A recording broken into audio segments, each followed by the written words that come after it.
22-year-old Morgan Geyser appearing in a Wisconsin courtroom this week. A far cry from the 12-year-old who admitted to a heinous act, stabbing someone they called a friend when they were both just 12 years old. As you look at Ms. Geyser sitting here in court as an individual, whether she still presents that same risk today. She doesn't. Morgan's attorney pleading for his client's release after being held at the Winnebago Mental Health Institute for the brutal attack that's gripped the nation for more than a decade. When you have two 12-year-old girls luring another friend out into the woods to stab her on behalf of a mythical figure named Slender Man, it's going to be everywhere. And it was. Now to that shocking story out of Wisconsin. The brutal stabbing of a 12-year-old girl. The girl told police she was with two other girls she knew. The victim's friend left her to die. In 2014, Morgan's friend, Payton Leutner, stabbed 19 times. Do you feel like you're a survivor? Yeah, I shouldn't be alive. I really shouldn't after what happened. Another friend there too, Anissa Weier, who, like Morgan, would also be confined to that same mental health institute. Anissa was granted supervised release after nearly 4 years. Who's Slender Man? He's this tall, faceless man who preys on children. I was hired by the defense to evaluate Morgan. I don't think she was deviously planning. I think she was feeling controlled by Slender Man.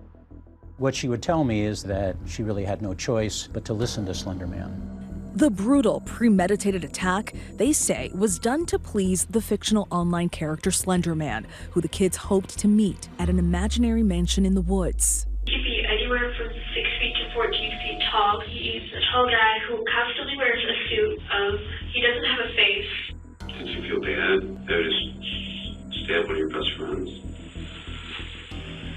I thought about it, but then I decided that remorse will get me nowhere. It's easier to live without regrets. Is the now grown adult behind those words truly reformed? Or still a risk to society? In a case like this, when someone's found not guilty by reason of mental defect, the question isn't whether Morgan will be released. The question becomes when. It was May 2014 when the saga began in Waukesha, a suburb of Milwaukee. The three tweens had found friendship with one another. Go back 5 years ago to 12-year-old Payton. How would you describe her? Hopeful, positive, an animal lover. I saw the good in people. Looking back, Anissa was never really invited to a lot of birthday parties or anything. I don't think she really made friends that easy. Morgan did endure a lot of bullying, especially in the 6th grade by the other students. In the last year, she started to become moodier and a little bit more reclusive. She never talked about any of the sadness or any of the bad things. They knew what each other had gone through, and they were going to be there for each other. 3 12-year-old girls had a sleepover. Happens all over the country all the time, but this one ended a little different. 911 movement and transferring over a caller on Big Bend. Came upon a 12-year-old female. She appears to be stabbed. She appears to be what? Stabbed. Stabbed? Correct. Do you remember what you said to them? I trusted you, and then they told me to lay down. You'll lose blood slower. Like, we're gonna go get help. My colleague, 2020 co-anchor David Muir, spoke to Payton in 2019 in her only interview. He first met her and her parents just months after the attack. We just knew that Payton told us Morgan stabbed her, and the police hadn't been able to find the girls. And in fact, police believe those girls were walking.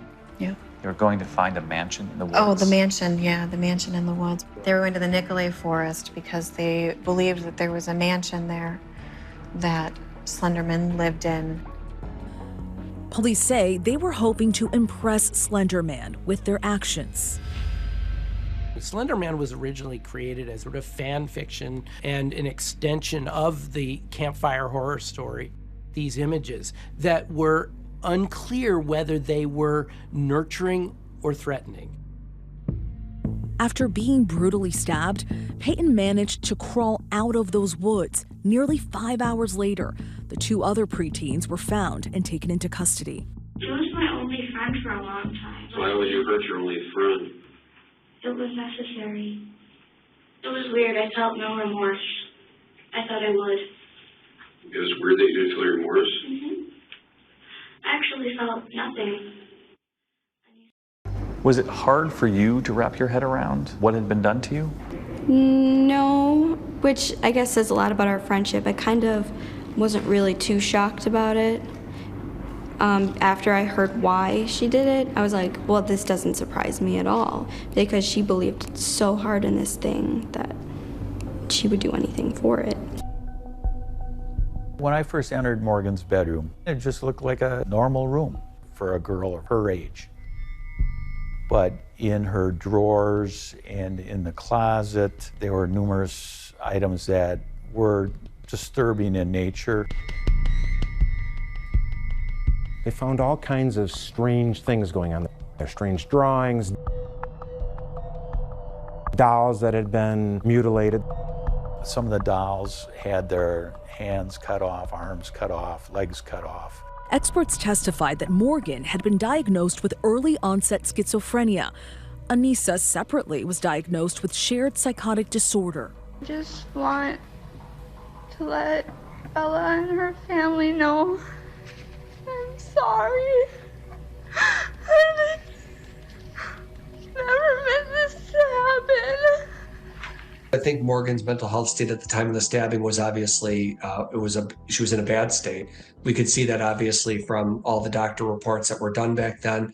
Both Morgan and Anissa ultimately found not guilty by reason of a mental disease or defect. Authorities said Morgan was the ringleader and the one that had done the stabbing. She was committed to 40 years in a mental health institute. Anissa committed to 25 years. It is very rare to be found not guilty by reason of mental defect. But when someone does, it means that that person was so psychologically incapable that they can't even be held responsible for a crime. I know that nothing I say is going to make this right, Your Honor, and nothing I say is going to fix what I broke. I'm never going to let this happen again, and I'm sorry. Anissa would be released in 2021, while Morgan continued at the Winnebago Mental Health Institute. Morgan received a lot of treatment at Winnebago, specifically individual therapy, group therapy, and medication, really a combination of the three. Anthony Cotton has represented Morgan since the start of the case. Morgan now identifies as a transgender man. Morgan's certainly up there in terms of having a positive outlook and a positive attitude for the future. In this week's hearing, Cotton called 3 doctors to testify on Morgan's well-being. She has improved coping skills for managing stress. But specifically, I don't believe that she currently poses a significant risk. Essentially that she has had multiple opportunities to be in the community and has done very well. All agreeing that the 22-year-old is fit to be released.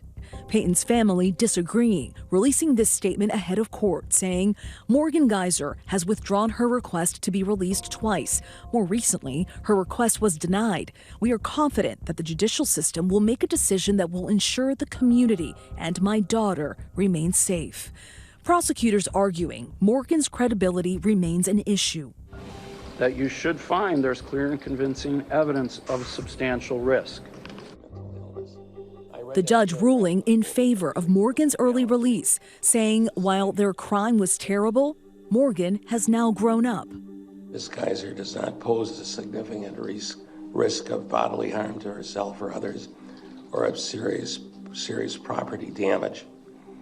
Now, when I make that finding, I take into account the dangerousness of what happened back in 2014. Morgan's in good spirits.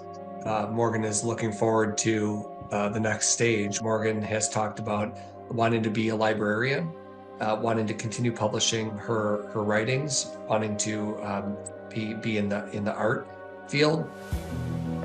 Despite what happened all those years ago, Cotton believes Geyser has shown remorse. Morgan would be the first person to say it. It's unbelievable. You don't even want to discuss it, how bad it was. But Morgan committed one act, not a pattern of acts. In the meantime, the judge ordered the state to come up with a plan for Morgan's supervised release within 60 days. This is not a case where Morgan will just be able to walk free and go on with life. The conditional release is conditional. It's not unconditional. And so it means that Morgan is going to have to abide by and adhere to certain requirements.